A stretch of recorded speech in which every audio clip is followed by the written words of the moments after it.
Alex, thanks for that insight. And continuing our coverage of the presidential race, we sought out experts to understand what the changes really mean for the Democratic Party. So WMBD's Brianna Rittman spoke with professors across Central Illinois. Brianna, what did they have to say about all this? Well, yeah, Thomas, at this time, Vice President Kamala Harris is the presumptive presidential nominee for the Democratic Party.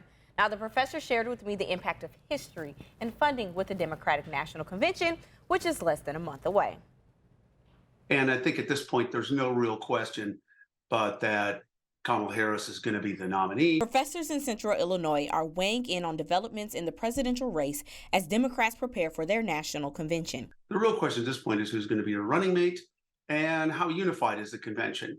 Based on the things we've seen, Democrats are hungry for consensus.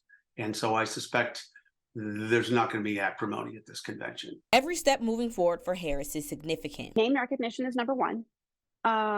Differentiation between candidates. So how does the campaign differentiate Vice President Harris with Donald Trump, former President Trump?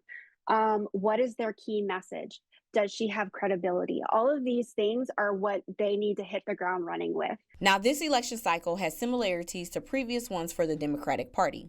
In 1952, President Harry S. Truman, and in 1968, President Lyndon B. Johnson decided to bow out of the presidential race. Both 52, 68, and now 2024, you see incumbent Democrats who are pretty unpopular. Biden, in fact, is probably more popular than LBJ or Truman were in 68 and 52. But there were also some differences. Prior to 1972, there wasn't a primary process for presidential races. And both Truman and Johnson threw in the towel during the spring of their election years. As we historians like to say, history doesn't repeat itself, it rather rhymes. And there's some definite rhymes going on here.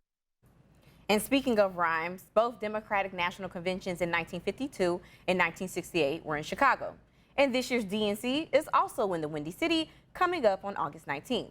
I'll have more input from the professors over on our website, ciproud.com.